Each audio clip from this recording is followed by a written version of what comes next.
Hi everyone, this is the Assistant Directors Guild podcast. My name is Jay Alpha, First AD, and I'm here with Spencer Macdonald, National Secretary at Bectu. We're here to discuss the film and TV industry, its current challenges and the road ahead. This podcast is sponsored by Chase de Vere, who without them this wouldn't be possible. Thank you very much, Chase de Vere. You are marvellous people. So, where are we at the moment? What do we both think? You can start first because you've probably got a much wider opinion than I have. What's the state of the industry at the moment? Yeah, we tried to kind of zoom out just to see in terms of what the industry is doing, because we cover all of the grades, all the way from writer, producer, director, all the way down to runners. So the industry has definitely picked up. Now currently it seems busier, but it's not busy across the whole of the UK. So what we're seeing is that the studios in London and the South East seem to be quite busy, but in the nations it tends to be less busy in Wales, Scotland, and Northern Ireland. So we've seen a bit of a shift in terms of the volume of work. So last year it seemed busier in the regions and the nations, and it seemed quieter in London. It seems to have shifted. The pattern seems to have shifted completely the other way. Do you think, can you think of any reason why that would be? Is there American money coming in and they've built a load of studios and they're desperately trying to fill them, or? I think there's more inward investment that's coming in, and to fulfil the inward investment. The volume that they've got coming in tends to migrate to London. Right. So I think that it is, the high-end TV production, so the streamers, the feature film, people that are, populating, the studios in London. So we have seen an uptick in, the volume of work, certainly for London and the South East. Right. Yeah, because from my perspective, it's been a weird couple of years. I was lucky to get through the strikes without any problem at all, because I had a job that ran right the way through. But certainly I knew during that period I was getting phone calls from other ADs and other friends of mine that just hadn't worked for ages. They had months and months sitting around doing absolutely nothing. And it does seem to be picking up a bit now. It's not back to that kind of high that it was before all the strikes. But yeah, you're right, it does seem to be picking up. But yeah, I've had a few months sitting around twiddling my thumbs. Luckily, not too much. But why? So, is there any reason you think that the regions might be suffering more? I don't know why. That's because surely the advantages of working in the regions, they're still there. So there's one thing that you can think of that might be causing it. There's not. It's odd actually, because like I said, I think last year they tended to do better. They weathered the storm much better in the nations. And was that with British productions that were going to the regions? It tends to be, so the indigenous type productions. So the broadcasters were doing a lot more content in the nations. There was a bit more high end TV. But that seems to have switched now. Like I said, I think more of it tends to be in London now, and the South East. But I think the reason why we've seen a higher volume of production in London is because we've got some of the really big shows that you've got the Harry Potters now, you've got the Spider-Man, you've got the Avengers, and that does absorb a lot of labour. So there's a huge. So just as an example, on the Harry Potter, they've got 500 construction workers, building the sets, which is phenomenal and it's a TV series. So it's probably got to be one of the biggest construction builds for TV, anyway. If not ever, for a long time. So it's. Well, I know for a fact I was doing a little show a few weeks ago, and we were just trying to get 3 minibuses to travel people across town, and they were all on the Harry Potter. All the film minibuses were all the Harry Potter. We managed to just about scrape through. Yeah. I was like, Jesus, how many buses have they got? I know. That's the problem. But I think, because, the last 5 years have been really, really tough. You had the COVID. So before COVID, the industry was probably increasing by about 4% a year. We were seeing an expansion in particularly, the high end, TV. So the streamers were producing, more and more content to, satisfy, the subscribers. So we're seeing more and more of that being produced. That tailed off after the after COVID. So when we had the COVID, there was a bit of a spring back because there was a backlog of productions that had that hard stop. They had to go back, and then was a big thirst for new content. So we went through a mini boom directly after that. But that was short-lived, particularly because of the strikes, and the strikes was painful because it wasn't just one union that went on strike; it was the two unions. It was first of all the Writers' Guild, and then SAG-AFTRA, which is the actors. So we saw a slowdown when the writers, because the writers announced it initially first, and then so we saw a slowdown. But because the scripts have already been written, people could still produce the productions. But it was really when the actors decided they were going to go on strike. And that's when it shut down. And we did a survey when the strikes actually happened, just to try and gauge how many people were out of work or directly impacted as a result of the strikes. And we got 4,000 people respond to a survey, and 80% of those said they were directly impacted as a result of the strikes. So it was quite severe. Yeah, it was definitely noticeable from my side, being outside of the actual. Yeah. The union side of it, but it was the amount of phone calls I was getting and people that were sort of ringing and checking up and seeing how everything was going. There was a lot of people were out of work. There was. Just my own personal interest. This is just in case anyone thinks this is an ADG based thing. It's entirely my own opinion on things and also interest. So what's the difference with now? Do you think there's a lot more streamers and big budget TV, high end TV that's coming in, and they're taking up all the crews? Because as you said, you've got Harry Potter, they've got 500 construction, so that's a lot of crew that are gone. Yeah. But is the sort of the British end of the market, the sort of lower end, the sort of band 2s, band 3s, are those still suffering, or are they picking up as well? Because from what I can see, there seems to be that gap. There's a kind of mid-range that doesn't seem to be as lively as it used to be, and the top end seems to be coming back in again. And some of the sort of lower budget stuff is sort of bubbling up again, but there seems to be sort of that gap in the mid-range, which does affect ADs, because obviously you have a large production. You can have 500 construction people on it, you can have 1,000 sparks on it, but you're only going to have a handful of ADs. And to try and move those ADs around from job to job, if there aren't the number of jobs around, we're a smaller unit, and we go with the job. And if there aren't that many jobs, there's going to be a lot of ADs sitting around doing nothing. Whereas there could be a lot of crew that are working on bigger films and bigger productions and high-end TV productions, which would sop up loads of camera guys, loads of. But the ADs are the ones that on any big production, there's probably 6 ADs at the most. Yeah. I mean, depending on what you're doing, but there is so. From our perspective, so I think 2/3 of production spend in the UK is inward investment, right, and that's slowly increased. So I think it was 4.7 billion inward investment out of a total of 5.6 billion or something last year. So it's a huge proportion, but I think it's been happening for a long time now.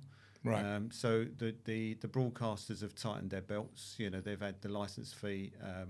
That hasn't increased with the rate of inflation, so they've had to make cuts. So I think they've kind of cut back in terms of the volume of productions that they've been making. And I think also the low budget feature films they struggle because they can't get their content shown. They have to raise the finance from private investors, those sorts of things. So it's a difficult market. I think it's going to change slightly for the low budget feature films because they changed the tax breaks. They changed the tax breaks last year. It was the previous government that agreed it. This government has rubber stamped it, and that's been agreed, and that's come in now. So there's higher tax breaks for low budget films. So anything under 15 million, there's a slightly higher tax rebate, right, which I think is going to help kickstart that. But I think that's just part of the problem that we've got, in this industry, particularly if we're going to try and create more, British, content, because raising the money, getting the rebates, all those is one thing. Getting it distributed is different, Right. Because in the old days, as you know, they used to produce it on, DVDs, and they used to get, rental income from that. They don't, anymore, because it's either screened, either on, the big screen or the small screen, and they get a revenue from that, and that's it. It doesn't get any, don't get any more. So I think it's tough for them. And what do you think about this I mean, I love the man. I mean, he is possibly one of my heroes. The large orange baby in America. His threats to, stop production, American productions coming over here and using English talent rather than American talent. Has that actually had any noticeable effect that you've seen, or how's that in the future moving on with his tariffs on film? Yeah, so he was told by, I think, some of the A-listers, Stallone and John Voight and some of the others about, the Hollywood has, lost all these productions to, foreign territories. Which is true, because having been over to LA and seen the studios, the times I've been over there, they're pretty much empty all the time. It is, yeah. So there's no doubt, more productions have, left, Hollywood, Atlanta, and other places in the States. And Trump's answer to every problem is to create a problem for someone else and let them try and sort it out. So he done this thing about let's put a tariff, 100% tariff on productions if they're shot abroad and they come back into the US. But I think immediately everyone realised, how do you put a tariff on an intangible object? Right. You can do it on a on a vehicle. You can do it on other tangible goods. But to do it on a service, it's never really been done before. Right. To put it on a service. So I think everyone thought, actually, this isn't workable. And the problems are more deep rooted than than just putting a tariff on something. They've got the tax rebate system over there is done by state. And it's got a sunset date on it. So what that means is you get different tax rebates depending on where you shoot. So if you shoot in Atlanta, it's different from New York, and it's quite a complicated system. And plus, with a sunset date, that just means that it has to be renewed every now and again. Right. So ours is the same. So regardless of whether you shoot in Scotland or London or Northern Ireland, exactly the same. And it doesn't have a sunset date. It's just the same. It's been agreed. It's in the legislation. It's been agreed. So I think what they need to look at, and I think what they might be doing now, is looking at a federal tax rebate, which is a rebate across the whole of the United States, rather than doing it state by state. They still have local state rebates, but I think they're looking at a federal system. Right. That's just to help their internal film business. It will, yeah. So as far as you're concerned, what's happened over there hasn't necessarily affected us at all as far as stopping any work coming here? Because I know there was worry like a few months ago, wasn't there, that was going to stop all the American companies coming over and the streamers coming over. It was. So there was a few emergency meetings, where lots of stakeholders got together and said, what are we going to do about this?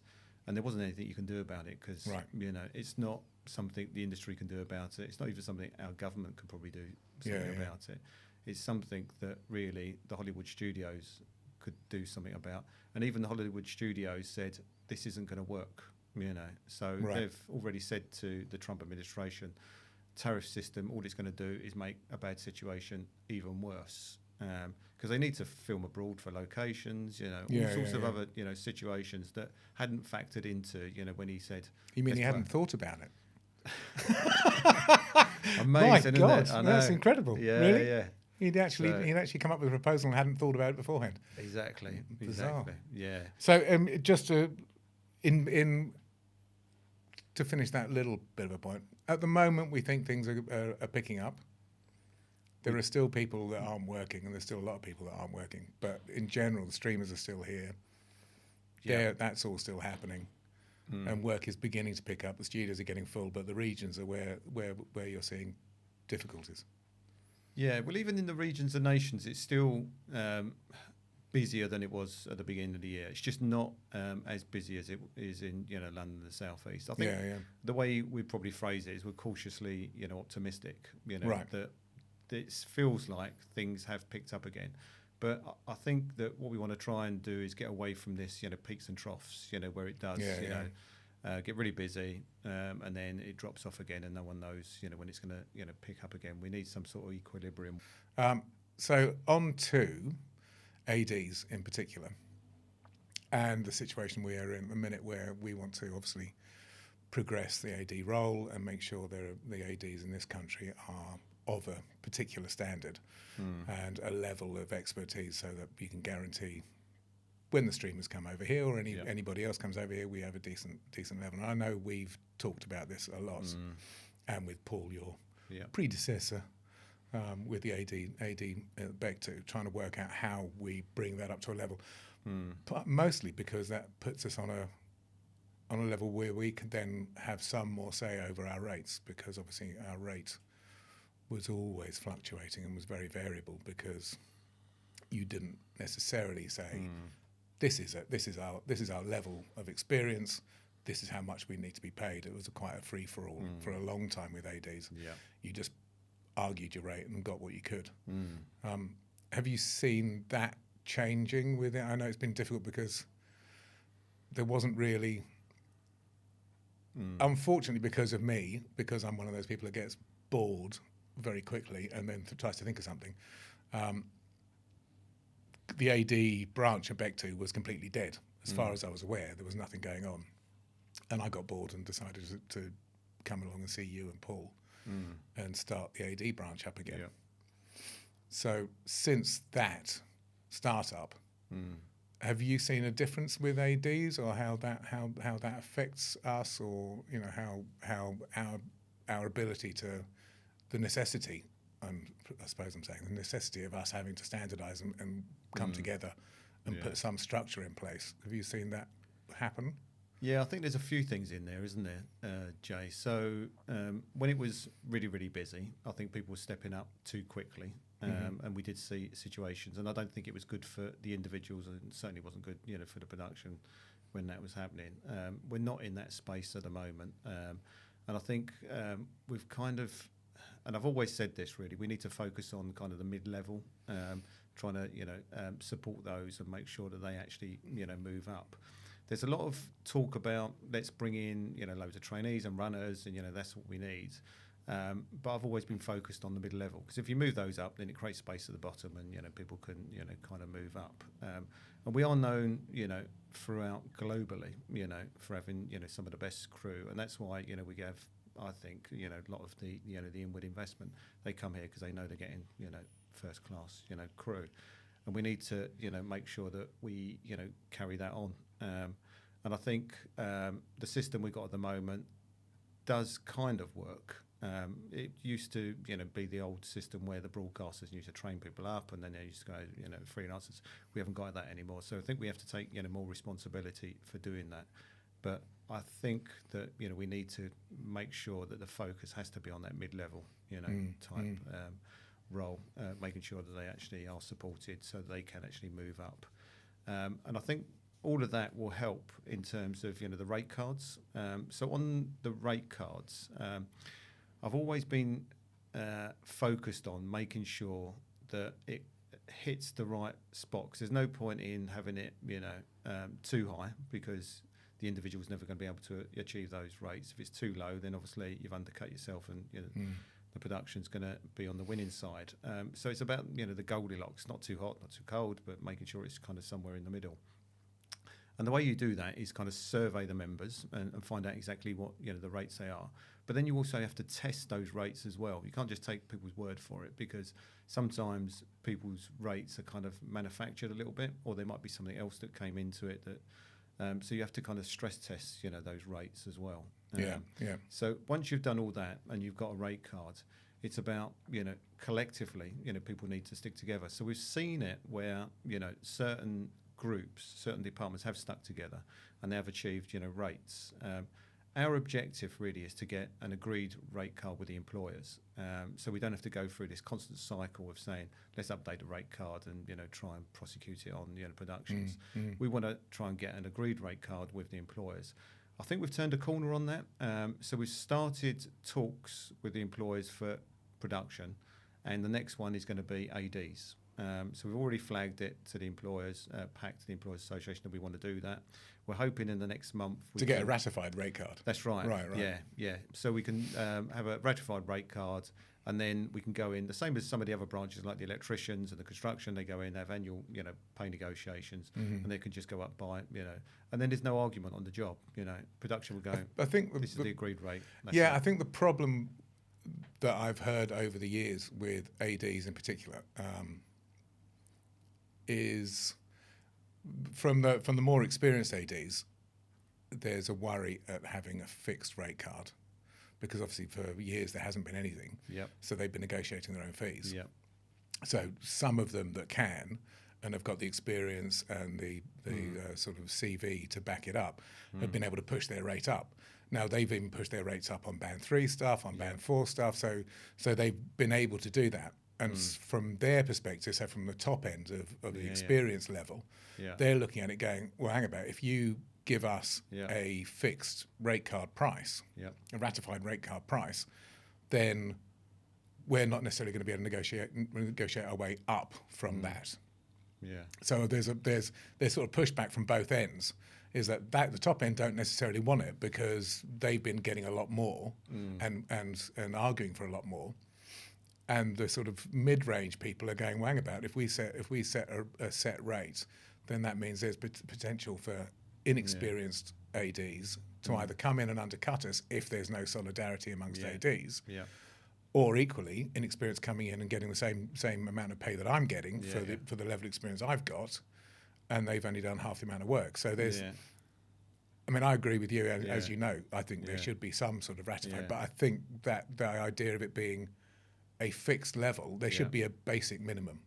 But I think the only way it can work is if there's a fixed minimum, you don't pay below, but it's accepted that the level of experience and the type of job, even though the band level may be different, that should be flexible to some extent, so people can argue for more money if they feel as though they need it, rather than saying that's a hard and fast amount. Which I think has always been a real problem, because a lot of the Sparks and a lot of the other departments have gone, no, this is how much we earn for this band level job, this is how much we do, because a lot of their work is based on their technical ability and their the period of time they've been doing the job, and other qualifications they may or may not have. So there's a finite sort of route for them to go through. ADs, a lot of it is about experience and whether you get on with people. Sure. So it's an unquantifiable thing, which is why for us trying to get this, grading system for the ADG was helpful for two levels. One, it helped people from the bottom to step up through the grades, because when I first started, there were guys that had been running for like 5-6 years and just couldn't step up because there was there were no gaps coming ahead of them. Whereas if you've got a grading system, you can step people through those grades. But then also it allows for people to recognise that experience, so that you can ask for the next level up in your sort of rate terms. I think my only concern about minimum rates. So I've seen minimum rates before for other departments. And my only concern with those is productions in the past have budgeted for the minimum rate. Well, that's it. And that's the catch-22, isn't it? You end up, and then there's no negotiations. So here's the minimum rate. It's like, well, hang about, that's not. Actually, I'm probably worth more than that. And then you get into even worse negotiations because... Exactly. And that's my fear, because, all productions have to budget at the beginning, and they look at, what the agreed rates are, and they go, bang, that's it. And then it becomes really difficult because the production goes, hands tied, that's in the budget, that's all we've got. We can't do any more. So I'm not a fan of, minimum rates. It's a conversation we're going to have to probably have, because we need to square this, this circle a little bit. But the other thing is about, certain people can get, better rates. And you've said, there's certain individuals because they've got the experience and, they're well known and they can get, a little bit more. The thing is about rate cards, it's about trying to bring up the maximum amount of people up to, a certain level and get, the rates. It's not about certain individuals. And the problem is, what I'd say to those individuals, when it goes quiet, they won't be able to get those rates. And the rates will drop down. So if you've got an agreed rate card, you've got a guarantee that that's the rate and that's what you'll get, on all the jobs. And it won't be able to be, chiselled away at. But they can do that when it gets quiet. And we've seen that, when it's gone, dead quiet. Recently, there's lots of jobs that are around. That's it. And they've been cutting the rate and they've been arguing about. And the problem is, when people haven't worked for a while, they go, I'll accept that job because, I just need the gig for, for a while. So that's what I'd say to those individuals, So it works both ways, really. We need to make sure that we, make sure the rates don't slip, which they can do when it gets quiet, and we've seen it happen, twice now. So we just need to make sure that we safeguard those situations, but also lift the other people up to make sure that they're safeguarded as well. And do you think that something like, again,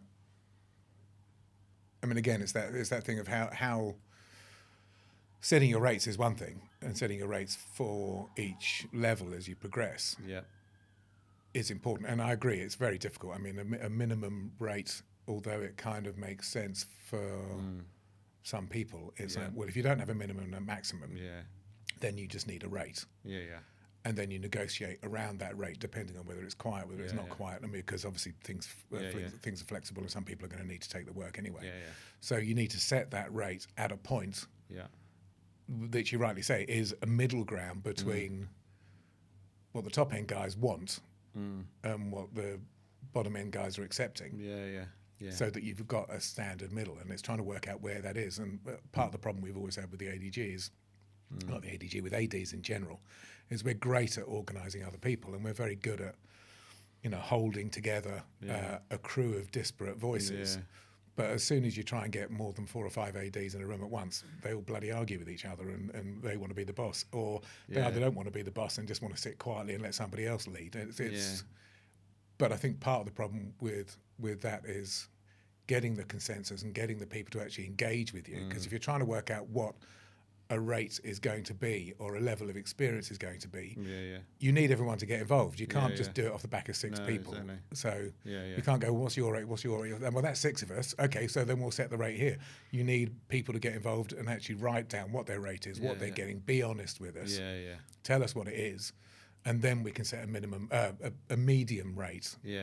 And I think you're right. If we can find one rate that kind of sits for each band and is correct across each band, with the ability for us to be able to negotiate either side of it, at least when they're doing their bloody budgets, that's what they're getting in, and it's not that bad. It's a decent wage. No, exactly. If they come to God knows who, Joe Bloggs, who's done every single film under the sun, he's going to negotiate his rate up anyway. No, but it means that those guys in the middle are definitely going to get a decent rate. Because all the agreed rates we've got currently, so for construction, the lighting technicians, and the one we're doing for production at the moment, are going rates. They're not minimum rates, and that's worked quite successfully. But maybe we might have to look at for a different model for the ADs. I don't know, but my preference would be to have an agreed rate. In commercials, they have a minimum and maximum. And that works quite well. Everyone charges the maximum. Everyone goes for that. Unless it's like a charity commercial, then they might charge the minimum. So they have got that system in there, and that works quite well. I think the difference with the commercials, and I may be talking out of turn, and this might have to be edited, is that a certain person who looks after the commercials world sort of independently of anybody else, and regardless whether you go and speak to them or not, they just set a rate, and that's a random rate. Now, they've been very clever in as far as they've always managed to set the rate slightly ahead of where you... he messed up many years ago. I'm sure when I first started talking to you, many years ago in commercials, it was always ridiculous. He never paid enough. Since then, they've started to sort of pay a pretty good rate, and he's always managed to keep that above, so that there's never, as far as I'm aware, there's never been a negotiation because you've never needed to, because your rate's all right. They don't do that in long form, or there is that sort of tedious.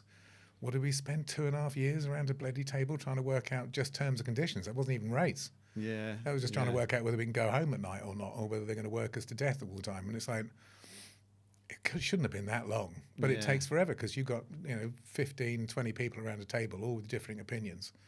That was a struggle. So when we done the film negotiations and the TV drama negotiations, it was a struggle. But going back to your point about when you get the ADs in a room, it's not always that conducive, because everyone's got different opinions and different ways of kind of looking at the situation. But I found that your involvement and some of the other AD's involvement in the negotiations was good. Was positive. Because it lacked kind of that planning and that coordination that we kind of needed, and we kind of lost focus a little bit because there was such a big group of different workers who were all coming at it from slightly different. And it was good having your involvement, because you were like, no, let's step back from this. Let's have a look in terms of what the real issue is, and let's focus and try and drill down how we can actually turn our problem into the employer's problem. And I think that was good. And I think with the ADs, I think we probably maybe undersell them a little bit and say, well, actually, they are, they're not good together. But I've seen, you and some of the other ADs, they've kind of helped, the negotiations kind of turn a corner. And that, I think, is a great ingredient to have in, whether it's the rates negotiations or whether it's terms and conditions. Because whilst most of the other departments are really good in terms of what they do, they lack that kind of coordination skills, and I think ADs kind of brings that. Yeah, we're quite good at having the overall picture. It is, yeah. And also, it's quite handy when you're in a room with all the other departments. They are quite used to the AD going, for God's sake, guys, shut up. Let's have a think about this for 2 minutes, because we do production meetings all the time, and that's what they're used to. So and you give them a bit of direction, which definitely helps. Try. Yeah. Sit and listen and wait until somebody says something. You go, oh, that's quite good. Yeah. No, so it definitely worked. Good. All right. Tell us if we're boring, for God's sake. No, very good. Okay. So the next section is all about upskilling and training the next generation, which Spencer touched on previously in regards to the middle grades, middle area. So some of the topics are whether we're doing enough to train the next generation of ADs, where are the skill gaps showing most, role of mentorship, and then also the support structures required to obviously help the progressions in the industry that are not currently being made. You can touch on D&E if you want to. Any diversity and equality stuff here might be a good idea. Absolutely. Okay. Do you want me to do a little? Can do. I think we've probably touched on some of this already. Some of this, yeah. yeah. Like Christina said.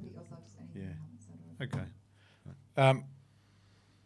So getting on to, moving on, or including the same thing, which is training and what we need to teach or where we need to teach. I mean, ADG and all the other sort of organisations that I've been a part of trying to sort of fill up, we've been looking at training people in software, training people on practical skills, how to actually move ahead, how to learn to progress through grades. And we've set up a grading system where you can step through those grades depending on the amount of hours you've done. None of that, the hours never really teach you anything, barring that somebody's worked on something that's of value for a period of time. Okay. It doesn't necessarily guarantee that they've learnt everything that you might need to work on this band or that band and stuff. Yeah. So we've been trying to add into that slowly. Yeah. Learning other skills. So learning how to use movie magic. Scheduling is quite a big one of ours, which you don't tend to pick up very quickly, but it means that it gives runners and second ADs and third ADs a chance to learn that before they actually start having to use it. So that's been very popular with us. When we talked about the industry getting quiet, people were saying, "Oh, if you've got transferable skills, you can go and work somewhere else," and that's true for certain departments, certain grades. They can because it's just the nature of what they do. But there's certain areas, say, an AD being a classic example, they haven't got those transferable skills where you can go off and, use that. There's no where I can identify. You can say that's a nice, neat fit to go and work in. I mean, nobody else can do our job on a film set. So, the amount of times I've had Sparks and gaffers and everyone else go, "Oh, you've only got a bloody walkie. That's you. That's all you." It's like, no, that is partly true, but actually what's going on in my head is more than you could ever deal with. Not nastily, but it's just that's not your job, and that is our job as ADs to be constantly thinking, constantly dealing with questions, constantly dealing with shit that's thrown at you, having to come up with new ideas about how to do something, dealing with a director who may or may not be as experienced as you might want them, or as aware of a budget as you might want them, or as aware of timing as you might want them, and trying to cajole people into It's like playing that role where you've got a ball of plasticine, you're trying to make it into a shape, and that's what you're doing all the time. You're trying to mould all of these different personalities into one shape that goes in one direction so that you can do that. And that's not something you can take outside of the film business, and we're not, It's not. The thing is, I'm a big fan of grading schemes because I think we need to make sure that people have got the right skills and the right knowledge to do the job, do it professionally, because obviously, like we talked about, the inward investment, they come here because we've got this world class crew, but I think it's also good for Do you want some more vodka? Yeah, thanks. There's neat vodka, guys. We don't do it on the rocks here. Cheers. Yeah. So like I said, I think for the grading schemes, I think they are a really good opportunity to make sure that we have got world class crew, and like I said, people come in from the States, and all this inward investment come here because of people are trained to a good standard. And you don't necessarily get that, everywhere. So we've heard examples of people going to Eastern Europe and finding that actually they haven't got the same level of skills and everything else. So we need to keep that as high as we can. But it also for people that have been trained, it increases their opportunities for work as well.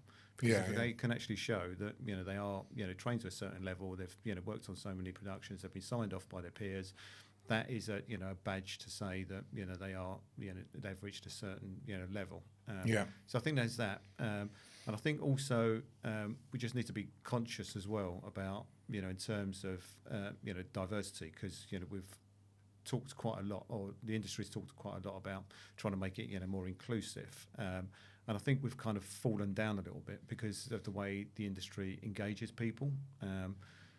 Because it doesn't get advertised. You don't see an advert in the paper saying, do you want to become, a second AD or a first AD or even a runner? It's just by word of mouth and who you actually know. And that restricts in terms of the people that are actually, coming into the industry, because unless you've got the networks, unless you've got the contacts, it's really difficult to kind of break into the industry.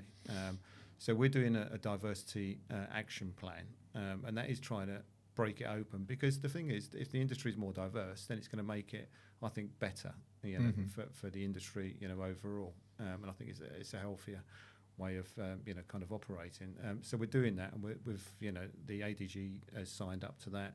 Lots of other guilds have signed up to it. I think we've got about 20 at the moment that have signed up to it. We're trying to get other industry practitioners to sign up to it as well, and I think that's crucial, really. So we make sure that it's about the equality of opportunities for everyone, not just for the people you actually know. Because if it's just about the people you know, that doesn't necessarily mean that they're the right people for the actual industry. We want to make sure we're attracting the right people with the right attitude who can actually do the job, and therefore it has to be a bit more open as well. And I think you're right. I mean, although I do hear horror stories from other sets, I certainly the jobs I've done, and I don't think it's necessarily led by me. I don't think it's something just because I'm on the job. It seems to me that the film business is, weirdly, although there's a lot of nepotism in the film business, and we can't deny that, but it's also possibly one of the most open and available to equality and to diversity. The people that work in the business generally, on very general terms, in my opinion, don't seem to have as many opinions that might be against equality and diversity. The problem for me that I can see is the fact that you're not actually getting to people early enough to say this is an option. So there's a lot of nepotism. There's a lot of kids that come out of university and go, geez, I don't know what to do. I did want to be a vet, but actually there's no work, or I've got to I've got to move to somewhere I don't want to live to be able to do that job. Oh, but my dad's a cameraman, or my dad's a gaffer, or my dad's an AD, or whatever. So they get into the business quite easily. But there's not as much education that needs to be to be out there to put it to people who haven't even thought about it. Don't think that's an option, because I think there's a perceived wall of which that nepotism has caused a big block. I don't think that's there for any particular reason other than the fact that it's parents looking after their kids and kids taking an opportunity.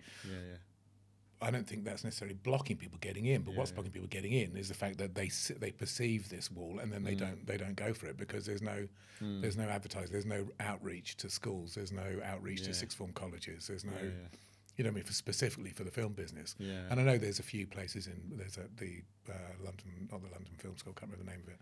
There's a great place up in North London that I was hoping the ADG could get a lot more involved with. We didn't have the time, and we had lots of other stuff which hopefully we can do in the future to match up with training schools and other film schools to be able to get it out there. But no, there's an NFTS, and there's the London Film School, and there's also the academy that's up in Islington as well. That's the one I was thinking of. I mean, the NFTS I love, and I'm not knocking it. It seems to me to be slightly elitist.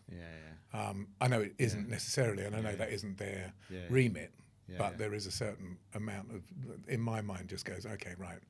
So, I know why you're here. And the same for the other one, whereas what's the Islington School again? I just remember having a long chats with them. I can't remember. It's something academy, isn't it? It's for 16 to 19-year-olds. And they were great. I mean, they were lovely to talk to. And really, really, really interested in us sort of joining up with them. We've just never. We had so much time trying to spend the last sort of 3 or 4 years building the ADG alone has been difficult. I think it's that kind of thing is the kind of thing we need to get involved in. So emerging threats. Emerging threats. AI is an interesting one. Just talking to guys that are in the commercials world, particularly, there seems to be a much bigger threat to that side of things from AI in as far as AI production. And there was I've seen now 2 or 3 commercials or test commercials that were theoretically. I did find it very difficult to believe. Because it was so good, a couple of commercials that were produced that you look at and go, really? That can't be AI. They looked amazing. The sort of setups were great, even down to the technical stuff. There's one that did a behind the scenes of the making of the AI thing, and that itself was AI. And you're looking at it going, oh my God, this is ridiculous. It looked real and looked. And then you look at it, and then there's a couple of bits where I think there was one with a kid riding up a hill on a bike, seen from a perspective that was impossible. And it was just wrong. There was something about it that was wrong, and you go, oh shit, no, that is AI, because there's no way you could get that where it looked great, but if you think about it purely on a physics level, you go, well, that actually can't be right. Exactly. It didn't affect the visual aspect, but it was like one shot in a 20-minute setup. So I suppose in AI, that's one of the things, and I think is one of the things that the SAG-AFTRA people were arguing about was not using their likeness. It was about cloning and everything. The thing is, AI's been around, for a while now. So it's not. So if you have a look at the visual effects, the visual effects sector has expanded considerably over the last decade or so, and that is really the development of AI. And the worrying thing I think about, I think there's challenges and there's opportunities, I think, with AI. So with computer processing power, there was something called Moore's Law. So back in the 60s, companies, they talked about Moore's Law, which was the processing power would double every 18 months to 2 years. But with AI, it's doubling every 6 months. So the pace of exponential growth on it is phenomenal. So what you look at now won't necessarily be the same, software packages you'll be looking at, in 6 months' time. It's constantly changing, and it's constantly developing much quicker than computer processing power. So that's the difference about trying to keep up, in terms of the pace. And like you said about SAG-AFTRA, that's what they were focusing on. And the same with the Writers Guild, that was a big thing for them. And even IATSE, when they went into negotiations, they wanted to make sure they safeguarded their members' work. I think there's only so much you can do, because the thing is, it's out of the box. You can't put it back in the box. You're going to have to kind of enhance, kind of work with it now. And I think the training kind of comes into that, so you can use some of the the tools that are going to be useful to the ADs and some of the other departments, and try and use those to your advantage to try and make your job better and easier. And I think there will be inevitably there will be some changes over the years as AI comes. I think the biggest changes won't necessarily probably be for the ADs. It will be for some of the people in front of the camera. So what we've seen is the crowd, where they clone the crowds, and it's really quite cheap to do that. It was more expensive years ago, and it's becoming cheaper and cheaper. I think that was the thing with the commercials, was you don't because you didn't need a celebrity. Yeah. So they were just people. Yeah. And because they were just people, they were just AI. So you didn't need to have to recognize anybody as anyone in particular. Yeah, it was just AI generated people. Yeah. So it looked incredibly convincing. They were acting well, they did everything okay, everything was good, but it's all AI, because you don't need to have a face. I think as soon as you tie a celebrity into it, which luckily high-end TV and most actors, when you tie an actor to it, until we get to that point where Ryan Gosling suddenly goes, hang about, you're going to pay me the same amount of money to be in this film, but I don't have to turn up for any days filming, and all I have to do is come along and do a bit of ADR afterwards and a bit of, and that's, if they say to Ryan Gosling, well, look, don't do this film, but just give us the rights to your face and your body. I mean, I'd love the rights to Ryan Gosling's body, but anyway, have the rights to your body. Then we'll generate it all in AI, and then you just come along and put your voiceover on it and add a few tweaks to some of the acting facial things. Yeah. Until that happens, I can't really imagine it's going to be an end for ADs, because they're always going to need to have an AD to help the directing process. But as soon as some A-lister suddenly goes, hang about, I can do 10 movies a year for the same amount of money on every single movie, just by giving my rights to AI, that could be that could be dodgy. But you only have to walk around the studios and you see all the blue screens, green screens, and they're using that for the purposes of projecting whatever on there, which is the AI really. I think that side of it is really helpful. I mean, there's lots of reasons why, certainly as an AD, volume and other sort of effects systems are incredibly useful and save so much time, and are great advantages, and they're great tools. I mean, it's like anything else. And it does. You're right. It would cut down. It will. The amount of times you need to use a low loader. The amount of times you need to do this because you've got that ability to actually create that on a set. But I think also it will. So the other thing I saw recently was that there was someone. It was filmed, and then when they kind of played it back, they should have been serious in the the scene, but they were kind of smiling. So rather than redo the scene, they just digitally changed it. The face. So they're doing those sorts of things now, which obviously takes work away, not just from the actor, but also from all the other people that kind of supporting around the crew and everything. So so those sorts of things are done with the flick of a switch now. So I think we'll probably see some more of that really. So I did try using AI for scheduling. Right. And it's it's fucking hilarious. I mean, it's ridiculous. Yeah. I mean, because obviously 90%, if not 95% of what you do as an AD is purely based on your experience of having been on the floor.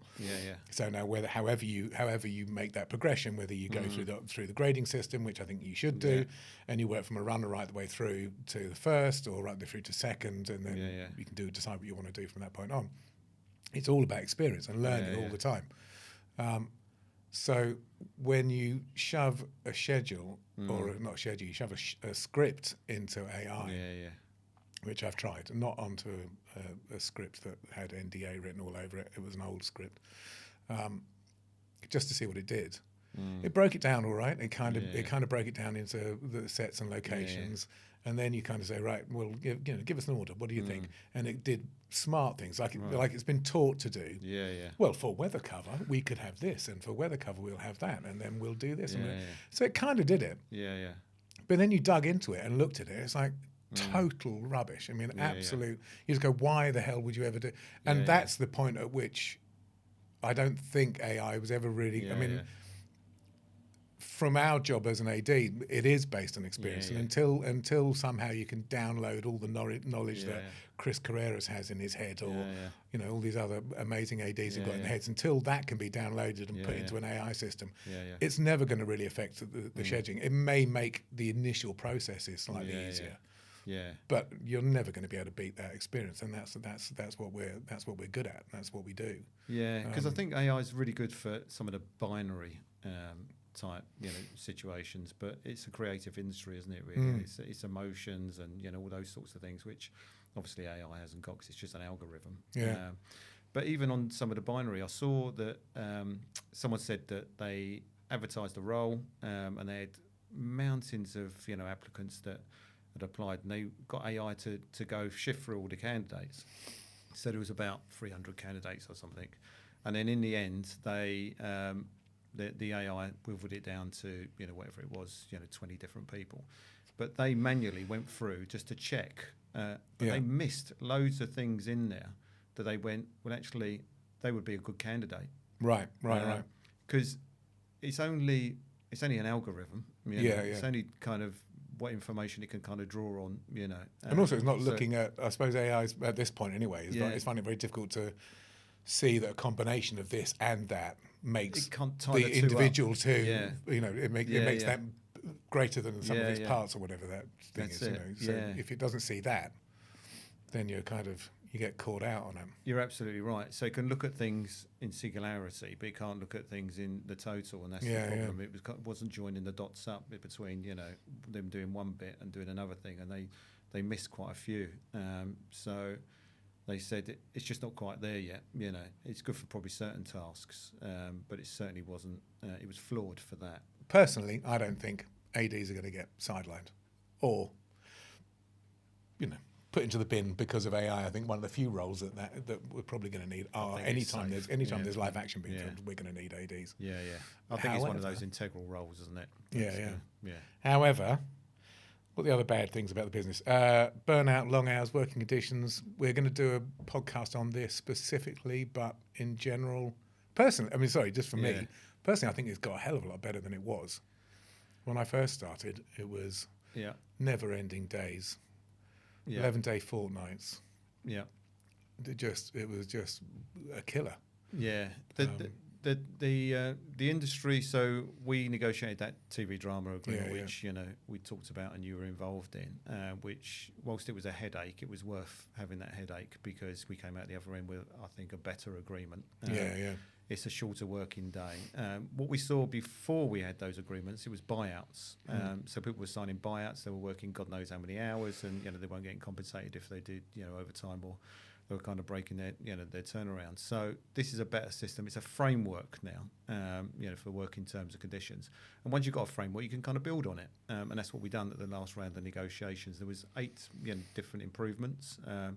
So we got an hour off the working day. You know, we increased, you know, the overtime. You know, we've got all sorts of other things about, you know, night work and those sorts of things, which improves people's, you know, work-life balance. And I think that's what it's about. You know, particularly if you want to sustain yourself in this industry. You know, you can't, you know, work those sorts of hours continuously.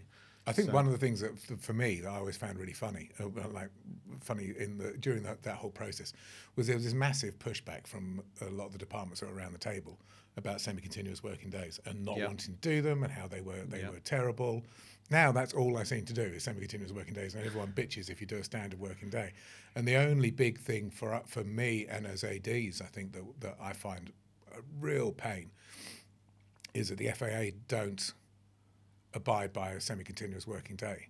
Right. And that's a major nightmare, because if you're on a tight budget and you've got 150 SAs turning up, but they don't accept a half-hour lunch, which I get if... it's kind of... I think some of it's stuck between bad production and bad organisation, where they don't want to do a half-hour lunch because a lot of people don't get fed. If you've got that many background, a lot of people don't get fed in half an hour. Now, if you want to save money, it's better off getting a couple of other catering people in just for that day to be able to make sure these guys get fed and get through. But to not have that ability to work essays for a semi-continuous day, does totally mess up your scheduling, because then you're in this horrible world where you've either got to do a continuous because that's what they do, but then you don't get the break, and then you've got to give the cast a break anyway of 20 minutes, so your day's broken regardless, but you're not getting an advantage.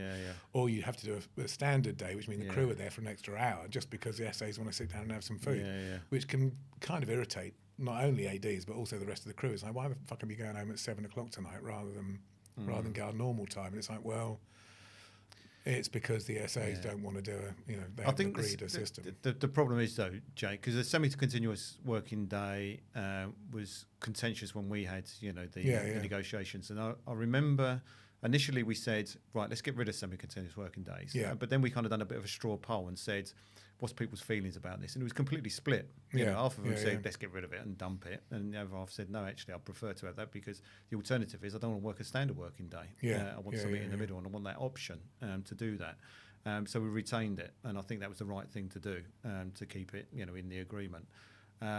But I think overall, the hours are still too long, particularly for certain departments like the ADs, because they have to come in before everyone else, have to leave after everyone else, and it's the same for the makeup and costume and locations and those. And I think we need a level playing field, which we haven't got at the moment. So if you're an electrician or you're in the camera department, you go into overtime. You don't. In TV drama, you're still on straight time for that. Well, at least we managed to wheedle in. But it was a huge achievement. The point at which I left was like, okay, I've done my bit. And that was getting that extra hour on the day. It's paid. It's paid now. So that was a real good positive step in the right direction. It really was. But I think we still need to kind of go further than that.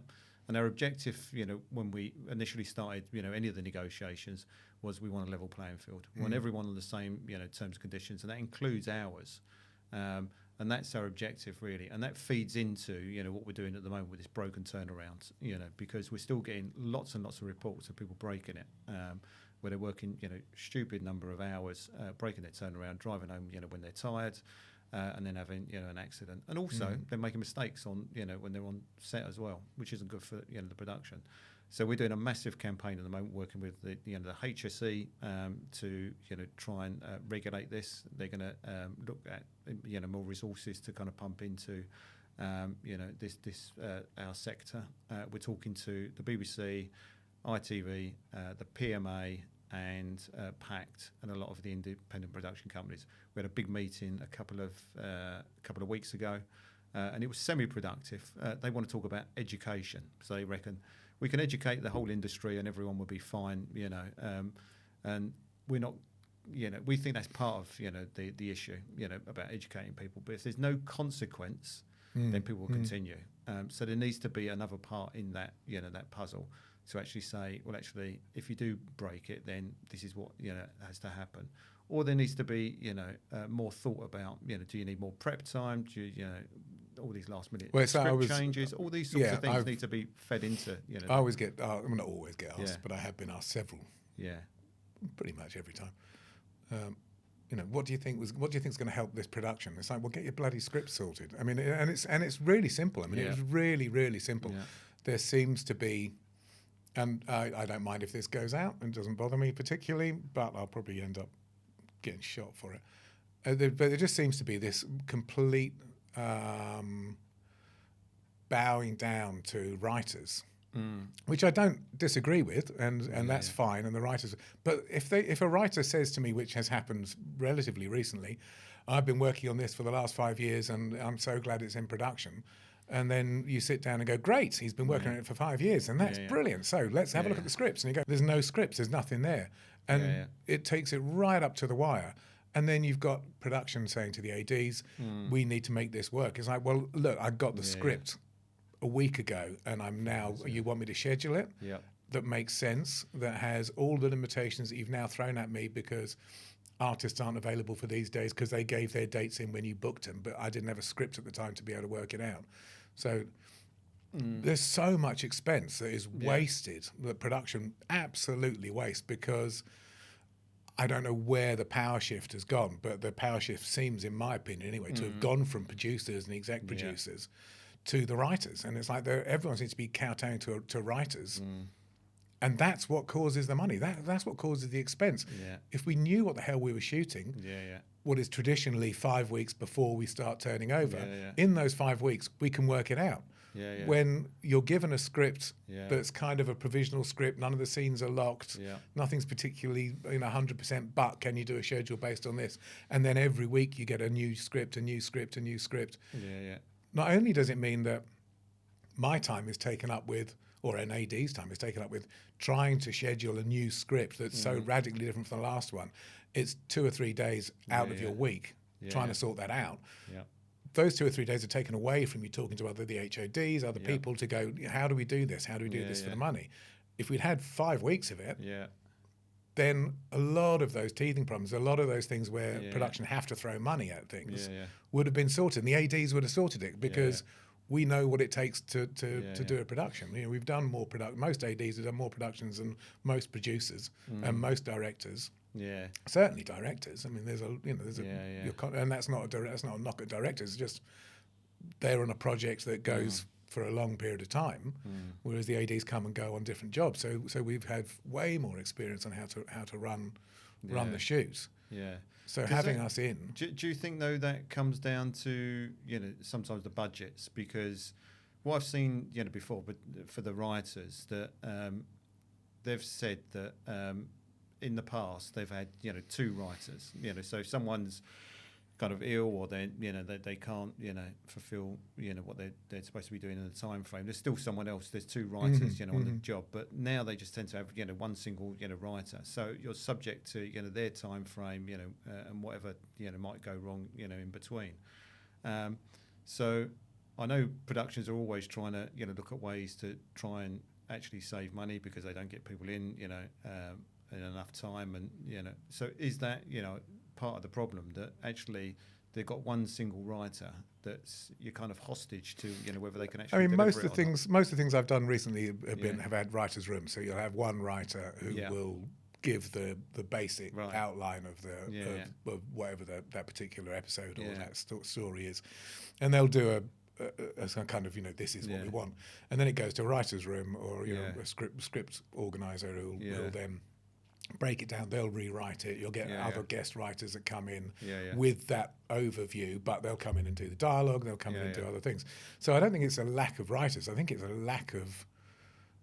It's almost like, and I get it. Production don't want to spend money on writers before they get green lit, or for whatever the project is. So that, and then their expectation is I'm now greenlit, I want to be shooting in 5 weeks time. But that 5 weeks is traditionally the prep time that we all need. So we can't go into the prep time without having had the. So it's that horrible sort of catch-22s. They don't want to pay a writer before they know they've got the money, and then they don't want to give you the. They don't want to. They don't want to shorten the amount of prep. It's like once you get your money, once you got everything else in. Or don't give anybody any bloody money. Whoever's forking out the money, don't give them the money until they can say, here's at least 5 scripts if it's a series. Here's 5 scripts already written. Now give me the money. And it's like, great, okay, now I'll give you the money. And then that means that we can go straight into prep with 5 scripts that are done and are okayed. And that's, it's that sort of disconnect between, and also a lot of writers, unfortunately, not an increasing amount, there are quite a few producers who have never worked on the floor, who haven't got or very limited knowledge of what goes on the floor. And writers, absolutely, without a doubt. I mean, they write the most ridiculous stuff, and you're going, well, there's no way we can ever film that on this budget. There doesn't seem to be any overall. I mean, there's a few things that I've been involved in recently where I've actually luckily been able to get into the writers' room early enough. With obviously an exec producer or someone else, but go in and go, look, that ain't going to work. You can't write this because we physically can't do that within the budget. It's just can't make it work. It just can't make it work. And if you don't change it now, it's going to go into a draft that everyone's going to read, that we're all going to start prepping on, that I know we're not going to be able to film, or is going to be so badly done, or the restrictions are going to be so high that it's going to be rubbish. It's going to be a waste of time. So let's rethink that. How about not having that scene outside in the snow when we're shooting in August?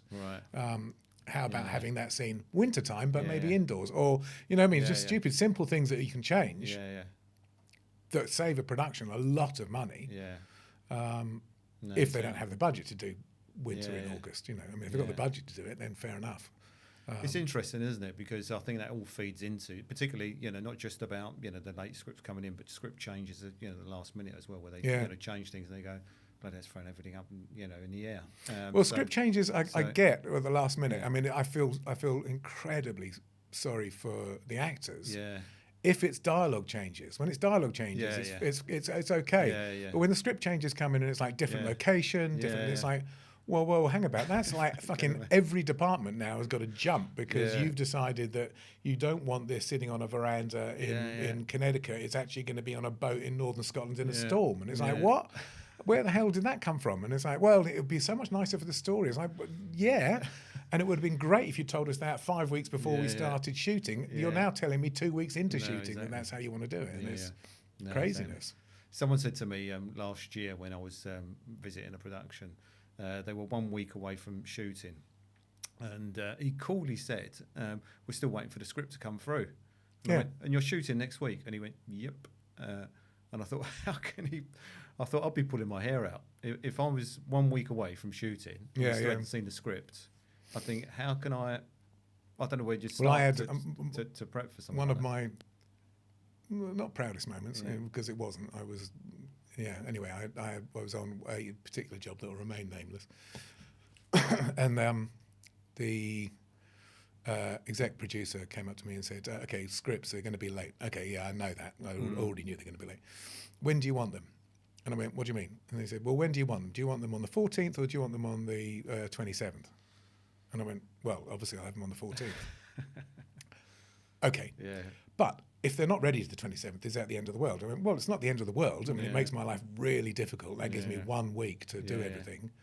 And he goes, so how would you like it, on the 14th or the 27th? And it's like, well, I'd like it on the 14th. Yeah, Yeah, yeah. but if it didn't, it's like, don't come in and tell me Yeah. which one like as if I've got an Yeah. option. Yeah, Which one yeah. would you like? It's like, well, Yeah. I'd like the early one, Yeah, yeah. obviously.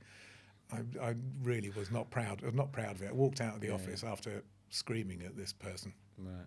Yeah, AD role. I don't see it changing that much, to be honest, because it is what it is. We do what we do. I mean, Yeah. I think for me, in terms of the outlook for the industry, I think I think I said we're cautiously kind of optimistic because it feels like things have bounced back a little bit, and they're certainly a lot better than they were at the beginning of the year. And if you have a look at what's happening at the moment, so Disney signed a 10-year lease, Amazon signed a 10-year lease, Netflix have signed a 10-year. So they're all kind of committed to producing content in the UK, and we have got a really good facilities, locations, crew. And also the the pound against the dollar is still in a relatively good position. So I think overall, I think things are still looking good for the industry, and I think coupled with that, as we're doing some of these negotiations, I think the industry has improved, and as we talked about, the working conditions are certainly better than they were a number of years ago, and I think we're still trying to chisel away at those and improve them. So I think the combination of the two, where I think it is, getting better in terms of, the working terms and conditions, and also I think with the commitment that some of the streamers have certainly made, in the UK, I think hopefully the combination of those two things will see that it's more sustainable for people to stay in the industry, and they don't feel that actually it's so hit and miss that they actually have to go and find work elsewhere. So I'm hoping, if they can see the terms and conditions are improving, the industry is becoming more stable, it becomes a better proposition for for people to stay in the industry. and for this is my personal bugbear, as you know, and has been for many years that I've been speaking to you. Yeah. What's the situation, or is there any move or any possibility of Bectu sorting out bloody DGA, which I have always railed against, and But purely simply because the DGA are the DGA. They seem to have a grip on everything. They bring all their guys over to this country to shoot. They stop any DGA members unless you're in the top 1% of ADs. They stop most of their DGA members from working abroad, even if in Europe, even if they're qualified DGA. They're British DGA. They're not American DGA. So therefore, if the production is an American production going in Europe, they still insist on bringing American. Is there any movement or pushback on any of that sort of stranglehold that you and it is weird because we have this agreement that in England you can use British ADs. Yeah.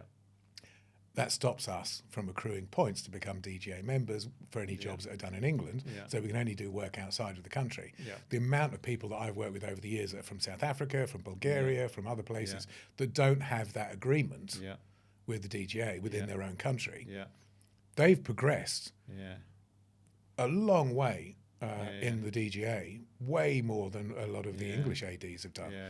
Mostly because they're accruing DGA points on productions that are happening in their own country that they've managed to get onto. Whereas as an English AD, you can work your whole life on stuff, and none of that is usable as your accreditation to join the DGA. So there is this awful sort of catch-22. It's like, great, they're allowing us to work in our own country as long as it's not, as long as there's over a certain percentage of the film that's shot in this country, so therefore it doesn't mean they have to bring a DGA first over. But thanks, you can let us work in our own country. But we can't use any of that work to join the DGA. It's I've got to try and I've been I haven't been pushing it. I'll be honest, because I've got a thing against them. But I just it's like me originally going, I don't know why the hell I'm the person who's gone to Bectu, because I fucking hate unions. I hate any of that control. But when you work in it, you suddenly go, actually, no, we need this. So this is Bectu. Bectu are an incredibly important part of our our ability to push forward with anything. And Bectu are very good, and a lot of ADs have a problem with it because of the FAA, because of other people, because of there was an excuse why they don't want to use Bectu.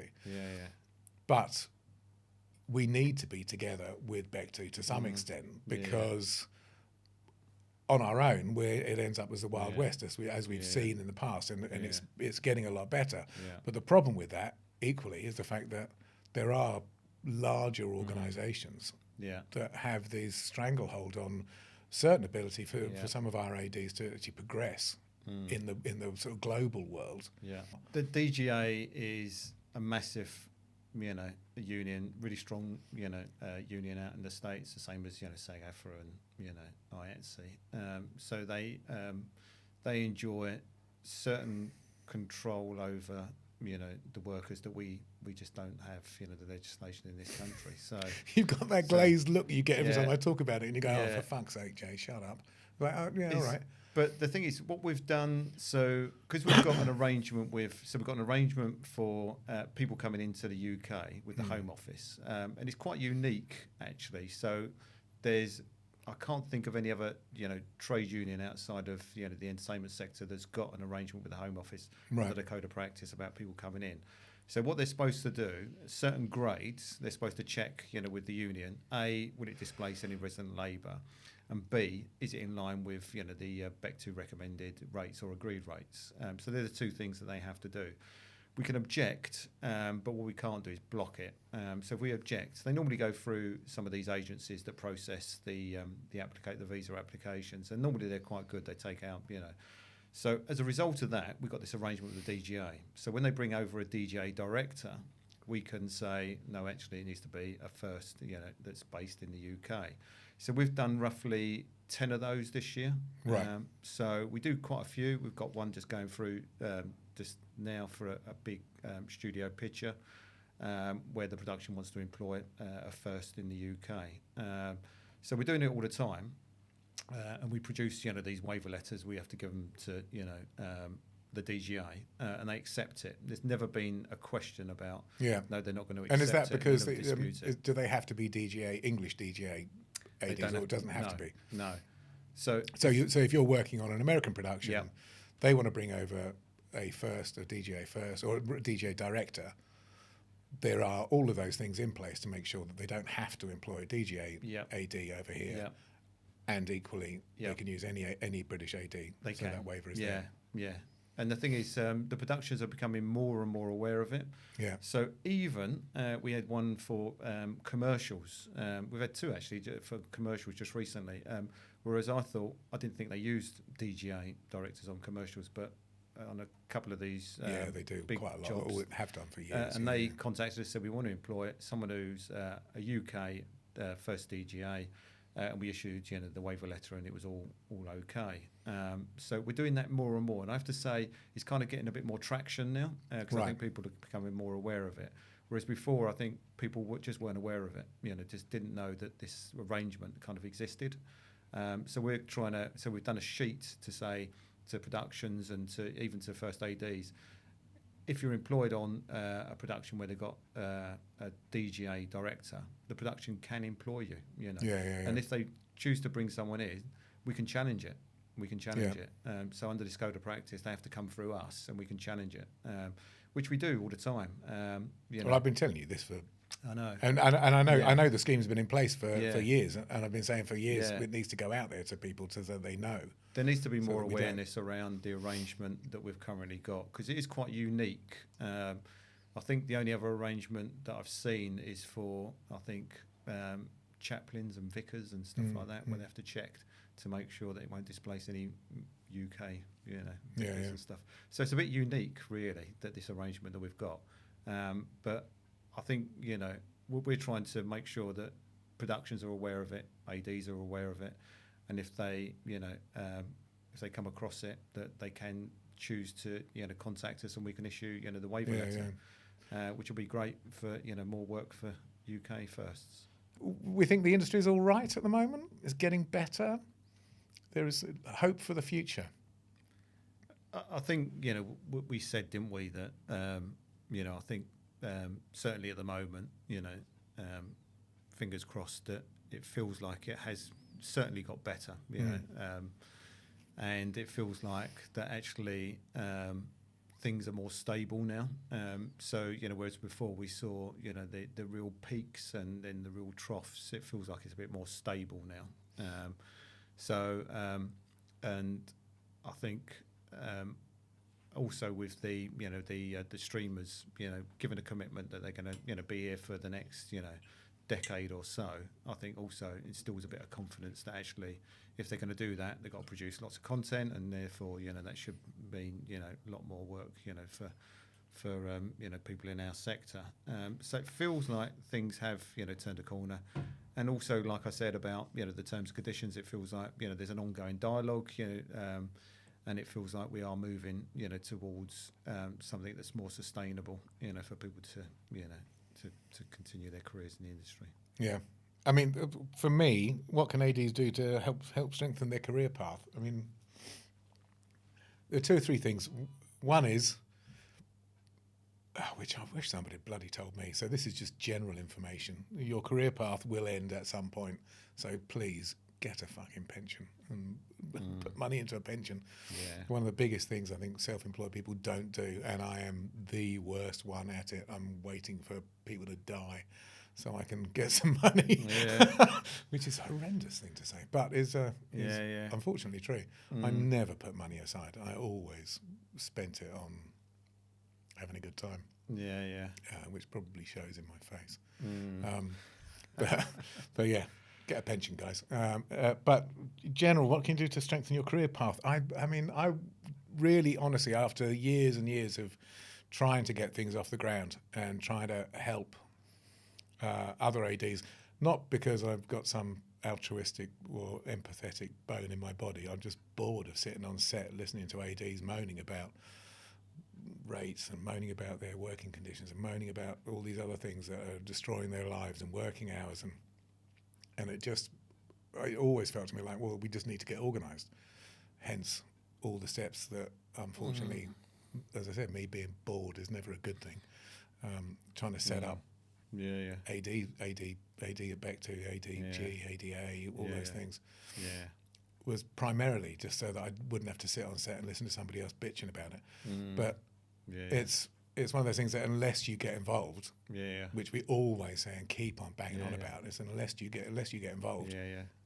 nothing's going to change, and you will still be in 10 years' time Yeah. sitting at the back of a set while they're changing the lighting, listening to all the rest of the people moan about the business. Yeah. And it's a moaning. You're only moaning because you haven't actually done anything.